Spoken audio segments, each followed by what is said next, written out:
दोस्तों, क्या ये दुनिया दिखावटी है? क्या हम लोग वर्चुअल रियलिटी में रह रहे हैं? आज दोस्तों हम इसी विषय पर डिस्कशन करेंगे और जानेंगे कि वास्तव में क्या है इस सिमुलेशन के पीछे का राज।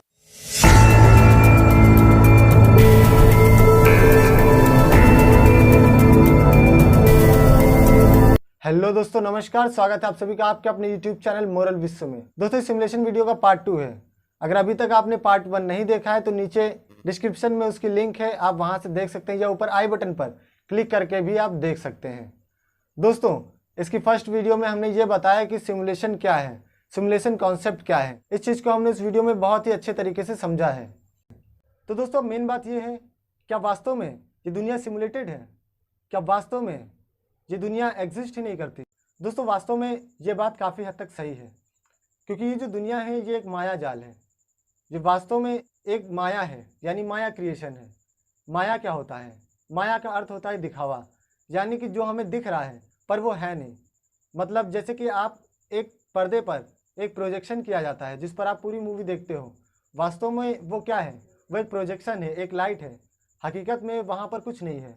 यही एक माया होता है, यानी दिखावा। जो हमें दिख रहा है, जो हमें महसूस हो रहा है, वास्तव में वहाँ कुछ ना हो, वही है माया।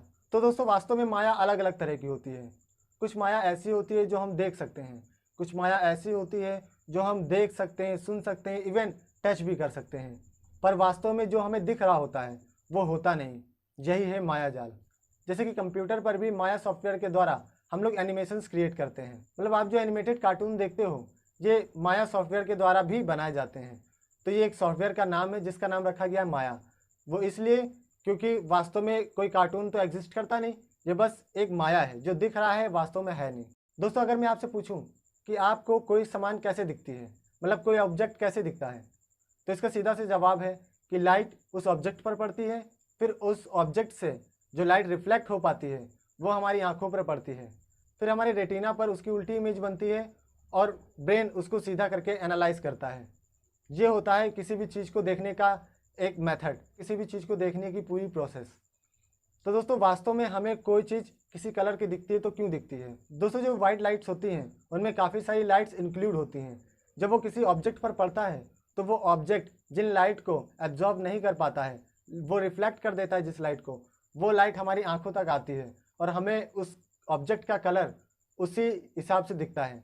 मतलब मान लीजिए आप कोई पेड़ देख रहे हैं, वो पेड़ आपको हरा दिख रहा है या ब्राउन दिख रहा है या मिक्स कलर में दिख रहा है, जो भी है, वास्तव में वो उन कलर को एब्जॉर्ब नहीं कर पाता, तो वही लाइट वो रिफ्लेक्ट कर देता है और हमें वो ऑब्जेक्ट उसी कलर का दिखता है। मतलब वो ऑब्जेक्ट उस कलर का नहीं है, वो उस लाइट को एब्जॉर्ब नहीं कर पा रहा है, इसीलिए हमें वो उस कलर का दिख रहा है। वास्तव में इस दुनिया का हर चीज़ का कलर कैसा है? एम्प्टी है, किसी का कोई भी कलर नहीं है। मतलब जो ऑब्जेक्ट के कलर आप देखते हो, लाल, पीला, हरा, नीला, वास्तव में वो कोई कलर है ही नहीं।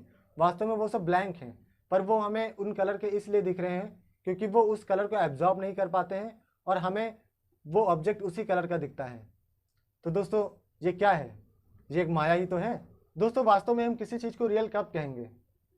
जब कोई ऑब्जेक्ट जैसा दिखता है वो वैसा ही दिखे, मतलब उसमें किसी भी प्रकार का कोई चेंज ना आए और उस ऑब्जेक्ट को मिटाया भी ना जा सके। मतलब वो जैसा है हमेशा वैसा ही था और हमेशा वैसा ही रहे।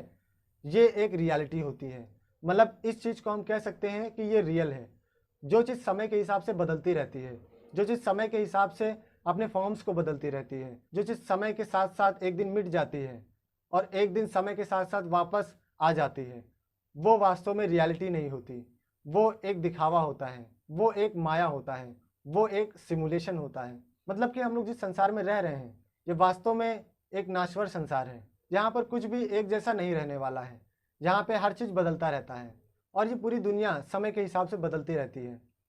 हमें जो चीज़ आज दिख रही है एक समय के बाद ये नहीं होगी, और जहाँ पर कुछ भी नहीं है वहाँ वास्तव में एक समय के बाद बहुत कुछ होगा। तो दोस्तों, वास्तव में ये क्या है? वास्तव में ये एक माया जाल ही तो है। वास्तव में ये एक सिमुलेशन ही तो है। इस कॉन्सेप्ट का एक उदाहरण या एक छोटा सा ब्रीफ डिस्क्रिप्शन हमें श्रीमद् भागवत गीता में देखने को मिलता है। श्रीमद् भागवत गीता में श्री कृष्ण जी ने कहा है, हे अर्जुन, जब तुम्हें ज्ञान प्राप्त होगा तब तुम जान जाओगे कि ये संसार मेरी ही माया है, ये संसार मेरे ही से उत्पन्न हुआ है। मैं ही संसार का पालक हूं और मैं इस संसार का संधारक हूँ। ये सारी सृष्टि मेरी ही माया का खेल है। दोस्तों, श्रीमद् भागवत गीता में साफ साफ कहा गया है कि ये दुनिया पूरी माया जाल है। ये दुनिया वास्तव में है ही नहीं। ये दुनिया उन्हीं की माया है। ये दुनिया उन्हीं की माया से उत्पन्न होती है और एक दिन उन्हीं में वापस समा जाती है। मतलब यहाँ कुछ रियल है ही नहीं। ये सब एक माया जाल है। श्रीमद् भागवत गीता में जो सिमुलेशन का कॉन्सेप्ट है, ये ब्रीफ में और बहुत ही हाईलाइटेड देखने को मिलता है। दोस्तों, जैसा कि आप जानते हैं, कोई भी कंप्यूटर या प्रोग्रामिंग होती है तो उसको चाहे जितना भी केयरफुली बनाया जाए, उसमें कुछ बग्स आ ही जाते हैं। उसी तरीके से इसमें भी कुछ बग्स हैं, जैसे कि तेजा वू और इविल स्पिरिट्स का होना। दोस्तों, अगर आप डेजा वू नहीं जानते क्या होता है तो मैं आपको बता दूं। डेजा वू वो चीज़ होती है जिसमें आपको लगता है कि कोई भी इंसिडेंट या कोई भी काम जो आप कर रहे हो ये वास्तव में पहले भी हो चुका है। जो हमारे साथ पहले हो चुका है, सेम वही चीज़ दोबारा रिपीट हो रही है। ऐसा कभी कभी लगता है ना, तो यही चीज़ होता है तेजा वू। तो इसमें पैरेलल यूनिवर्स की थ्योरी लगा दी जाती है कि पैरेलल यूनिवर्स में होता क्या है कि जो चीज़ें घट चुकी हैं अब यहाँ वो घट रही हैं। मतलब वो यूनिवर्स आगे चल रहा है हमसे, तो वहाँ जो चीज़ें हो चुकी हैं यहाँ अब वो हो रही हैं।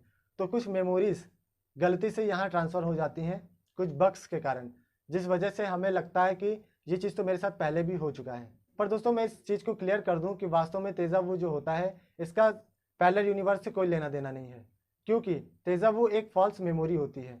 मतलब कि जो इंसिडेंट हमारे सामने हो रहा है वास्तव में हमारा दिमाग कभी कभी कुछ फॉल्स मेमोरीज क्रिएट कर लेता है, उसी चीज़ को प्रोसेस्ड कर लेता है और हमें ऐसा महसूस करा देता है कि ये चीज़ पहले भी हो चुकी है। पर दोस्तों, वास्तव में ये एक फॉल्स मेमोरी होती है। और दोस्तों, दूसरी चीज़ है इविल स्पिरिट्स का होना। तो दोस्तों, इस पर भी मैंने डिटेल्ड वीडियोज़ बना रखी हैं, आप उस पर जाकर देख सकते हैं कि वास्तव में इविल स्पिरिट्स क्या हैं, वास्तव में इविल स्पिरिट्स होती भी हैं कि नहीं। तंत्र मंत्र, जादू टोने और चमत्कार, इन सबसे रिलेटेड वीडियोस भी मैंने बना रखी हैं। लिंक नीचे डिस्क्रिप्शन बॉक्स में मिल जाएगा या आप ऊपर आई बटन पर क्लिक करके भी देख सकते हैं। तो दोस्तों, ये जो बग्स बताए जा रहे हैं इविल स्पिरिट्स और तेजा वू का, तो वास्तव में ये कोई बग्स नहीं है, ये वास्तव में बस हमारा एक भ्रम होता है। तो दोस्तों, वास्तव में ये जो सिमुलेशन का कॉन्सेप्ट है ये सही है। वास्तव में ये दुनिया सिमुलेटेड ही है, पर जिसको लेकर अलग अलग प्रकार की अजीबोगरीब थ्योरीज दी गई हैं ये गलत है। वास्तव में ये थ्योरी एग्जिस्ट नहीं करती हैं, ना ही नेचुरली और ना ही साइंटिफिकली। क्योंकि दोस्तों, किसी भी प्रकार की कंप्यूटर कोडिंग की जाए या किसी भी प्रकार का एडवांस प्रोग्रामिंग बनाई जाए, फिर भी हम इतनी ज़्यादा डिटेल्ड में किसी चीज़ को क्रिएट नहीं कर सकते हैं। मतलब हमारा जो ये विश्व है, ये पूरा संसार है, ये पूरा ब्रह्मांड है, ये बहुत ही डिटेल्ड है। मतलब एक बड़ी चीज़, उससे छोटी चीज़, उससे छोटी चीज़, उससे छोटी छोटी छोटी छोटी बहुत छोटी चीज़, हर चीज़ बिल्कुल अलग है। मतलब आप कोई भी एक ऑब्जेक्ट ले लो, वास्तव में वो एक ऑब्जेक्ट एक सब्सटेंस से बना हुआ है, वो सब्सटेंस मॉलिक्यूल से बना हुआ है, वो मॉलिक्यूल्स एटम से बना हुआ है, वो एटम्स इलेक्ट्रॉन, न्यूट्रॉन, प्रोटॉन से बने हुए हैं और इससे छोटी भी यूनिट्स होती हैं। और मतलब ये जो चीज़ें हैं ये वास्तव में इतनी ही नहीं है, इनका खुद में एक बहुत ही विस्तृत वर्णन है। मतलब आप सब्सटेंस के नज़रिए से देखें तो उसका भी एक अलग प्रॉपर्टी है, उसकी भी एक अलग साइंस है, पूरी एक अलग प्रॉपर्टी है। मॉलिक्यूल्स को एनालिसिस करेंगे उसकी भी एक अलग प्रॉपर्टी है, एटम को एनालिसिस करेंगे उसकी भी खुद में बहुत ही जटिल एनालिसिस है। और अगर हम न्यूट्रॉन्स, प्रोटॉन और इलेक्ट्रॉन्स को देखें तो उनकी भी खुद में बहुत ही जटिल प्रक्रिया है, उनमें भी खुद में अलग रूल्स और नियम्स बने हुए हैं। इतनी ज़्यादा जटिल प्रक्रिया किसी भी कंप्यूटर कोडिंग के द्वारा बना पाना असंभव है। मतलब हर एक डिटेल को आप किसी भी प्रकार से कंप्यूटर कोड नहीं कर सकते। ये तो एक छोटी सी मैंने बात बताई, संसार में ऐसी अनंत चीज़ें हैं, इस ब्रह्मांड में ऐसी अनंत चीज़ें हैं जिसको जान पाना, समझ पाना वास्तव में बहुत बड़ी चीज़ है। मतलब वास्तव में इतनी सारी चीज़ें इस ब्रह्मांड में हैं जिसको वास्तव में किसी एक इंसान के लिए या एक विकसित सभ्यता के लिए बना पाना असंभव है, मुश्किल है। तो दोस्तों, ये हम कंफर्म होकर कह सकते हैं कि ना तो ये पूरी दुनिया किसी इंसान के द्वारा बनाई हुई है, ना ही किसी विकसित सभ्यता के द्वारा, ना ही एलियंस के द्वारा, इन सब के द्वारा ये दुनिया नहीं बनाई हुई है। ये दुनिया वास्तव में एक सुपर पावर के द्वारा ही बनाई गई है, जिसको हम गॉड कहते हैं। ये गॉड ही है जो इस पूरी दुनिया का प्रोग्रामर है। वो एक ही है जिसने इस पूरी दुनिया का निर्माण किया है। वो एक ही है जिसने इस पूरी दुनिया को बहुत ही गहराई से बनाया है, सोच समझकर एक एक चीज़ को फिक्स किया है और पूरा साइंटिफिक वे में इस पूरी दुनिया को बनाया है। तो दोस्तों, आई होप आपको ये सिमुलेशन का कॉन्सेप्ट बहुत ही अच्छे से समझ में आ गया होगा। दोस्तों, आपको ये वीडियो कैसी लगी ये कमेंट करके ज़रूर बताएं। आपकी क्या राय और विचार हैं इस चीज़ को लेकर, ये भी ज़रूर बताएं। और दोस्तों, अगर आपको ये वीडियो पसंद आई हो तो इस वीडियो को लाइक करें, इसे ज़्यादा से ज़्यादा शेयर करें, ताकि लोगों के दिमाग की जो कन्फ्यूज़न है और ये जो फॉल्स इमेजेस इंसान के दिमाग में बनाई जा रही हैं, चाहे वो साइंस फ्रिक्शन को ही लेकर अंधविश्वास बनाए जा रहे हों, आप इन सब प्रकार के अंधविश्वासों से बचें और जो सच और बनावट है इनमें अंतर करना समझें। तो स्वस्थ रहें, मस्त रहें। नमस्कार, जय हिंद।